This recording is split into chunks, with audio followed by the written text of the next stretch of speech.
Нашу планету населяют миллионы людей, миллионы человеческих судеб. Порой они разнообразны, иногда обычны и посредственны. Мы поведаем вам историю человека, на жизненном пути которого выпало много бед и испытаний. Но благодаря искренности и бескорыстности высшие силы наградили его дивным даром, который изменил жизнь не только нашего героя, но и многих людей, встретившихся на его пути. Знакомьтесь, Шохев Бахтиер, уроженец Таджикистана. Когда в 1992 году мальчику исполнилось 12 лет, в его стране началась гражданская война. Жизнь жителей Таджикистана становилась сложнее и голоднее. С каждым днем заводы, фабрики закрывались, царила безработица и разруха. Многие стали уезжать на заработки, покидая родные дома. В семье Бахтиера было принято решение остаться на родине, на родных землях. Жизнь была тяжелая, и родителям было плохо работать. И в этот год, в 95 году, уже прошла моя мама, и всем было тяжело нам в нашей семье. И работал отец один тоже. Тяжело было. Братья тут помогали, и я тоже решил помочь своей семье. Попросил отца на первое время одолжить мне деньги наоборот, чтобы поработать бизнесом своим, там крутиться как-то. Отец был рад моим поступкам этому. Он не сказал ничего, молча сказал: "На, сынок, иди работай". И он был рад, что в доме растет тоже мужчина. И я взял деньги, поехал в город Душанбе, оттуда начал возить в свой город Орджоникидзе. Разные сладости, было мне 15 лет, разные сладости, вкусняшки. В один из таких обычных дней, совершив закупку сладостей, мальчик по дороге увидел старика в тени большого дерева. Старик, казалось, был глубоко погружен в свои мысли. Тогда Бахтиер решил, что ему плохо, и поинтересовался самочувствием старца. Я поздоровался, и он медленным махом руками сказал: "Присаживайся". И он спросил: "Откуда идешь, что делаешь?" И я без задней мысли, ребенок, рассказывать, что вот занимаюсь так, начал: "Где твои родители?" Я говорю: "Родители, все хорошо", я сам решил этот шаг. И он меня попросил, что нет ли у тебя что-то покушать. Я предложил деду, что пожалуйста, все, что это у меня есть. Другое я не могу вам предложить. Дед был очень рад, такой счастливый. Он говорит, что я давно сладости не ел. Вот это голод, холод. Я рад был, что я спас от голода человека. Я душевно был рад. И взял еще, отдал ему сладости, говорю: "Дед, возьмите, покушайте на будущее, на завтра ставьте так". И он начал мне рассказывать одну историю. Что когда-то в городе Бухаре его отец лечил позвоночники людям. И люди до них приходили, и этот дар передался поколение на поколение. И, естественно, у людей денег не брал за это. Это дар был у него дар Божий. У него появился ученик, то есть был ученик. И ученик решил, когда почувствовал, что у него есть дар, и ушел от учителя, поправлял, и люди были благодарны, довольны. Но он за это брал денег у людей. И долго это не прошло. Как кара Божия, у него онемели руки, заболела семья. И он обратно обратился к своему учителю, попросил, чтобы вылечить его. Учитель начал лечить их, и семью-то вылечил, а его самому никак. Когда умер отец старика, и через 10 лет, как он почувствовал, дар передался моему собеседнику, старику. Но были уже советские времена. Была советская армия. В это время таких людей не давали хода. Их или в тюрьму, или убивали. Как-то они потерялись, такие люди, не давали им работать. Как-то советская власть была как несерьезно относилась к этим целителям, к таким людьми. И он решил не рисковать, женился себе, нашел работу и лечил своего круга. Друзей, кого там лечил. И у него в семье родились все девочки, он счастлив был, девочки, все нормально. Но эта война, кто-то уехал на заработки в Россию, кто-то то. Все дочери, говорят, замужем, а старик, естественно, остался один. В данный момент он был один. И он мне говорит: "Хочешь, я передам тебе этот дар?" Чтобы не обидеть этого старика, я сказал: "Да, я готов принять этот дар, я не отказываюсь, я рад буду". И он говорит: "Ты серьезно этот шаг будешь?" Я говорю: "Да, буду".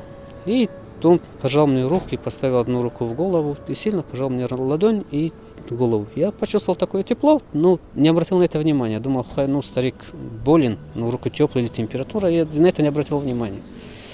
И он сказал, что скоро ты будешь лечить людей, у тебя будет дар, и у тебя будет возможность лечить людей позвоночники. Но он мне как поставил крайне, чтобы никогда у людей последний кусок хлеба не отнимай, не бери у них денег. Это дар Божий, сделай, пришел к тебе человек, делай добро. На следующий день Бахтияр вновь шел этой дорогой в надежде встретить старика, чтобы вновь угостить его сладостями. Но старца он больше никогда не видел. Прошло 5 лет с той встречи. Жизнь стремительно мчала вперед. Судьба привела Бахтияра в Украину, в наш родной Днепропетровск.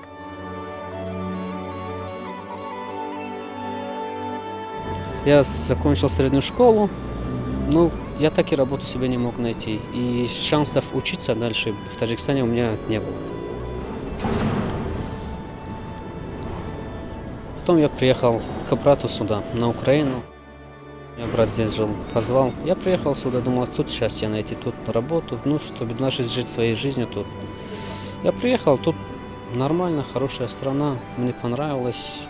Я приехал, вышел как мальчик вышел из войны, а видел тут все такое. Ну, для меня это было что-то новое, что-то хорошее. Я думал, вот это жизнь, а не наша война, там друг друга убивают, братоубийственная война, это тяжело было. Даже вспоминать мне сейчас тяжело, когда я это вспоминаю, мне слезы в глаза идут. Именно тогда, в 2000 году, юноша узнал, что тяжело болен его отец. Было принято решение срочно ехать на родину. В Таджикистане Бахтияр не отходил от отца, которого мучили страшные боли. Ни один врач не мог объяснить причину мучений. В один из таких приступов отец обратился к Бахтияру с просьбой. Отец попросил, чтобы я ему сделал массаж. Говорит, на спине больно слишком. Сделай мне массаж, как суставы выдави. Я говорю, отец, я не могу делать массаж. Но как смогу, так и делай. Говорит, сделай что-нибудь, а то я уже не могу. Сейчас заору или заплачу, мне тяжело, сделай что-нибудь. И у меня руки сами как-то шли к позвоночнику. И я начал чувствовать больные точки. Я сам удивился к этому. Я думал, что это такое. Не понимал. Но до меня про этого старика я давно забыл, не помнил его. И пошли к больным точкам. И я начал выдавливать. Говорю, а тут болит? Он говорит, да, болит. Я начинаю эти суставы массажировать. Нахожу нарушения в позвоночнике. Я сам удивлен, откуда у меня такие навыки, откуда я это научился. Я же не знаю этого. И за короткое время отец встал на ноги. И отец на меня обиделся. Говорит, ты же сказал, не можешь, а я на ноги стал. Говорю, отец, я не знаю, что это, но можешь сам Бог пожалел тебя. Ну, может, что-то такое, ну, Бог тебе дал здоровье, а не я. Отец говорит, тебе надо заняться массажем, сынок. Иди работай, массажистом. Я говорю, нет, у меня другие цели жизни. Массажист, я говорю, это неблагодарное дело.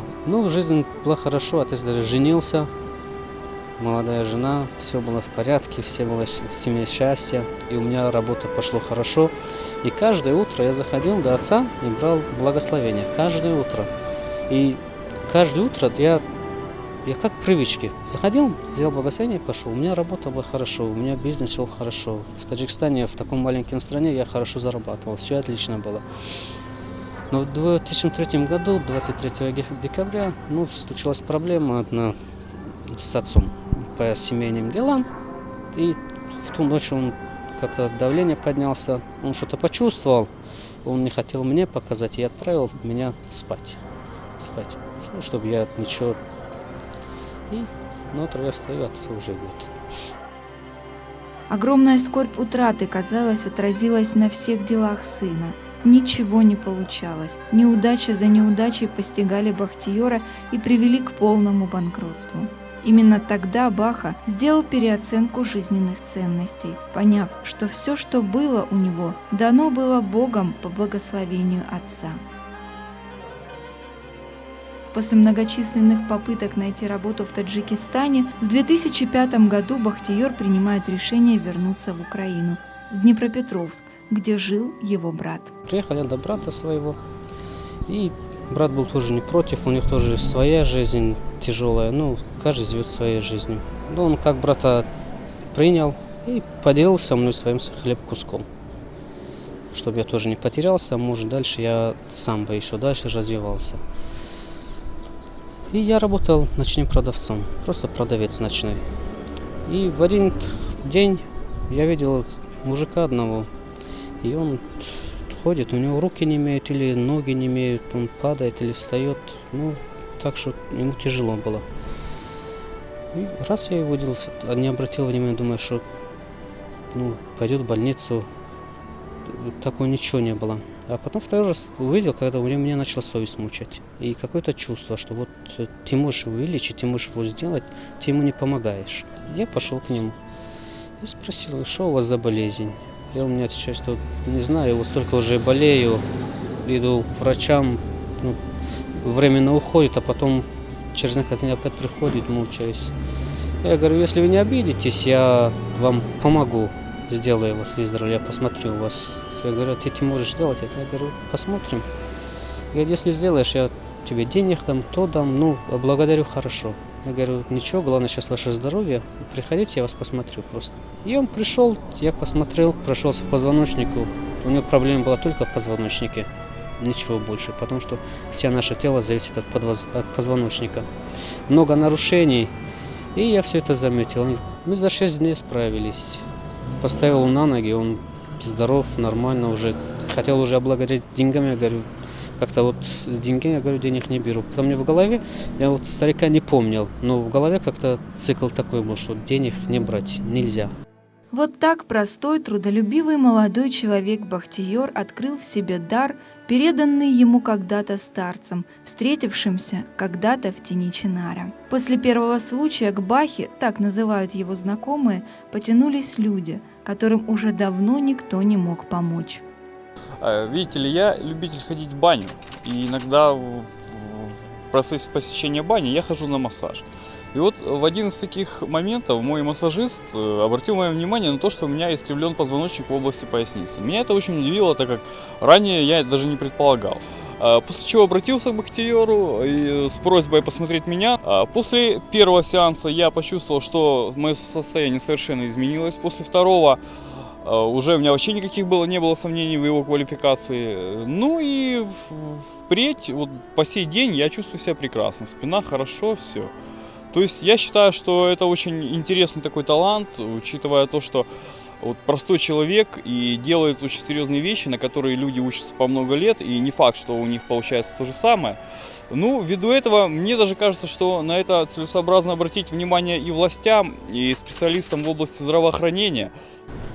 После службы в срочных войсках в Республике Афганистан в 1986 году у меня было компрессионное сжатие позвонков. Встретив его, мы поговорили, разговорились. Он сказал, что он попробует вернуть старое положение. Вот. 4 сеанса у Бахтиера. Я еще не закончил, но стало намного легче. Я всю жизнь проробила маляром. Всю свою жизнь проробила маляром. Робота дуже важка в мене. І понятно, що в мене боліло все. І боліли і сустави, болять і позвоночник. І один раз я вже так було дійшло, що я не могла нормально кушати. От чоловік прийшов мені додому, він не питав у мене нічого. Він 2 дня мені зробив масаж такий, що він мене всю розімняв. А потім 10 днів він мені так робив позвоночник, мені було і больно, і все. Ну після тих 10 днів я держу ось голову рівно, я їм рівно. Це вже пройшло 2 роки. Як Баха зробив мені оцей масаж. За плату розговору не було.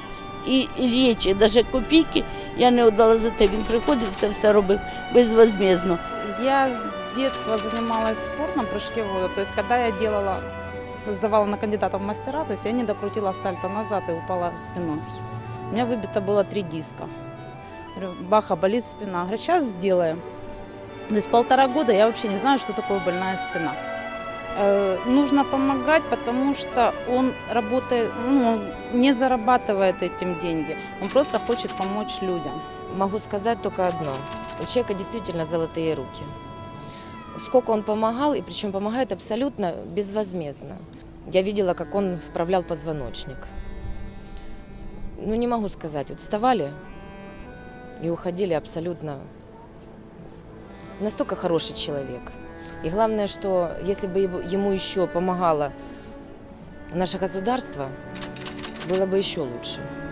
За все время ни одного отказа, ведь помочь нужно каждому. В будущем Бахтиер мечтает открыть клинику, бесплатную, в которой сможет излечивать людей от недугов. И вот хотела сказать бы здесь, вот после развала Советского Союза мы все были не готовы, ни одно государство не было готово к самостоятельности. Но каждый стремился к чему-то, добиться богатства. Ну вот мы навоевались, вот, искали богатство. Вот прошло 18 лет. Что мы добились? Ничего не добились. Нас поссорили, русские, не русские, или там что-то там по-другому у нас между нами это происходит, обозывают или что.